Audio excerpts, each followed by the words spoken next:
You're listening to international investment advisor Doug Goldstein on the Goldstein ON Gelt show, the financial show where we'll talk about how you can make the most of your money. With all the confusing financial chatter bombarding you each and every day, Goldstein ON Gelt will give you the practical information you want and need about living a financially stable life. Here's your host, money maven Doug Goldstein. Okay, we are back. We are talking again to Jane Edison Stevenson, who is the vice chairman at Korn, Ferry International. She's based in Atlanta, and she wrote a top-selling book called Breaking Away, which was published by McGraw-Hill. The subtitle of the book is How Great Leaders Create Innovation That Drives Sustainable Growth and Why Others Fail. So Jane was on the Goldstein ON Gelt show a few months ago. If you didn't hear that, you can download the podcast of that interview at the radio shows tab of www.profile-financial.com. Jane Stevenson, it's a pleasure to have you back. It's a great pleasure to be back. Listen, I'd like to talk to you a little more about the title of your book. First off, why Breaking Away? Well, we can't claim total credit for Breaking Away because McGraw-Hill and we collaborated on that along with our agent. But the reason why we resonated so much with it is because the companies that innovate tend to break away from the pack competitively and take the lead in a significant manner. And we thought that was just very illustrative of what we want to happen for the people who read the book. Okay, now we'll go to the second half of the title, How Great Leaders Create Innovation That Drives Sustainable Growth. I want to break this up into its components. Do the great leaders create the innovation, or do their staff their teams create the innovation? We say that innovation is a team sport because it's not possible to create great innovation in isolation. And so I think definitely the answer would be team. Okay, so in the reprint, we'll say how great leaders and their teams. All right, and the next question is how the great leaders create innovation that drives sustainable growth. So what does it mean to be sustainable? Well, it's interesting that you say that because and being an investor yourself, you know that to have a great investment strategy, you need a portfolio approach. You don't put everything into the highest risk category, nor do you have everything in bonds that aren't necessarily going to give you the highest return. Innovation is the same. And what we did is to create an innovation framework that we distilled down to 4 types of innovation. We have transformational innovation that is very high growth, but is defined as something that changes the way we live our lives as we know it. And then we have lower risk innovation, that's marketplace innovation, which is really focused on enhancements and things that are innovative, but recreating something that already exists. So an example would be, what would be an example of that? Well, this is very, very simplistic, but if you think of Ben & Jerry's, the flavor of the month would be a marketplace innovation. Or if you think in terms of a new brand of Tide, where there's a new smell that goes with the detergent or something like that, where you're taking something that exists, but you're putting a brand new innovation with it that makes it fresh and competitive. Category is in between those two, and probably an area where businesses should focus a lot. Category innovation takes your transformational innovation and then creates either new applications or new markets to serve out of that. So it's still risky, not as risky as transformational because at least you know what the product or the service is or the basis behind it. But it creates whole new incremental revenue streams. And then you have operational innovation, which we look at as sort of the faster, cheaper, better of how you're doing what you're doing. So an example of that would be what? Supply chain innovation, looking at a new financial algorithm, maybe even just a restructuring of the way the management structure is set up. Anything that's internally focused as opposed to externally focused would be your operational innovation. What's important is that businesses have each of these going on. Operational innovation is something that you'd want having in place 24/7 with any business, because you always want to be thinking about how you can innovate and make things new and more effective in the way they're delivered. But you also want to have category innovation that's being developed, as well as marketplace innovation to keep it competitive and fresh. And honestly, transformational innovation is what's going to deliver the value for our children and grandchildren. Transformational innovation is the highest risk because it's driven by discovery and invention as opposed to a knowledge of what you have to offer. And it also, by the way, doesn't do very well in a corporate environment. So it tends to be something that you want to incubate or do a joint venture to establish. If you look at the internet, that's a huge transformational innovation in our time.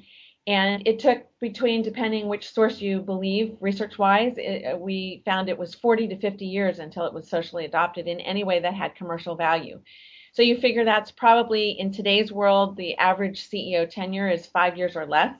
Mm-hmm. So you figure you've got, maybe as many as 10 CEOs before the commercial value is fully realized. And yet, if you look at just the top 4 internet-driven companies in our economy, it's $20+ billion in market value.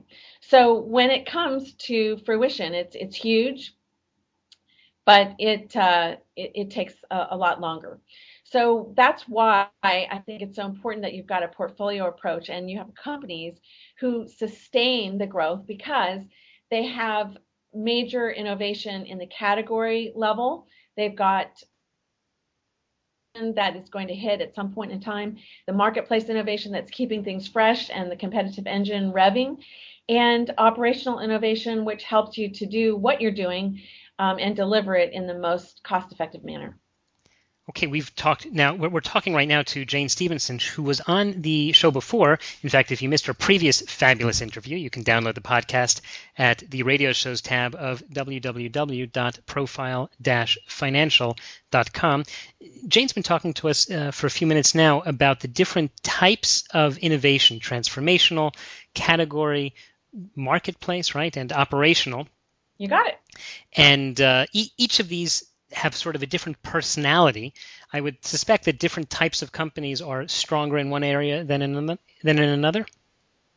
Absolutely, and these are cycles, right? So you couldn't put all of your funds into a transformational innovation because it's it could be 75 to 100% risk, depending on how transformational it is. That said, what's really important for companies to remember is that they need development in each of these areas to sustain the growth cycle. And not only do they need to be developed uniquely, the leadership characteristics and capabilities and the cultural environment that's required for each is quite different. So you've got an overarch of what's needed to make a great innovation environment in total, but then you need to recognize what skills and capabilities are going to take the type of innovation to its greatest success. And the leader that's phenomenal with transformational innovation is not going to be someone who likes corporate bureaucracy even a little bit and is a bit of a maverick, whereas the operational innovation leader is very conforming in terms of wanting every I to be dotted and every T to be crossed. And between that, you've got your category leader, who tends to be a real engager of folks around new ideas and creative approaches, and the marketplace innovator, who's probably one of your best project management leaders in the company. All of them are important, but they're not necessarily interchangeable. It wouldn't be a good idea to develop a leader by taking a transformational innovator and putting them into an operational innovation role, or vice versa. I got you. In the last 3 chapters of your book, the titles all start with activating. Activating people is chapter 8, activating the market is chapter 9, and activating you is chapter 10. Does a leader have to be someone who activates people or things? Absolutely. I think that's an element that defines whether you've got a strong leader or not. And activating isn't just about yourself, right? It's about how you get people to see things differently and create a vision of possibility for your customers, for the people that are inside the company, and frankly, having that strength of character to activate and take risks in your own leadership and in your own capabilities. If someone wants to become an activator, what should he do in order to develop that personality trait? I'm not sure that activation is a personality trait. I have to think about that. And you've said it in a different way than perhaps what I've thought about in the past. But I think activation is the ability to see what someone can contribute and to help them see what they can contribute and to believe that if they engage and they participate, that great things will happen. And that's a skill that can be done in a lot of different ways with, frankly, a lot of different personality styles. For some people, it's a quiet leader that's in the background, and for others, it's a very take charge, upfront leader. You can look at different leadership styles, even in our current economy. And Steve Jobs is certainly a very dynamic lead from the front kind of a leader, very, very successful innovator, in that whether you think he's a warm, fuzzy leader or not would be very debatable. Probably most people would say not. But what he has done effectively is to help the organization to believe that something was going to be accomplished. That said, you could have a quieter leader. A.G. Lafley was a great innovation leader when he was leading Procter & Gamble. Tended to, not that he wasn't visible, but tended to be a little more of a quiet style and didn't necessarily have to have center stage all the time. So different personalities can work. It's about how do you get people to engage, and I call it playing full out. And the great innovation leaders are people that get all the folks on their team to play full out.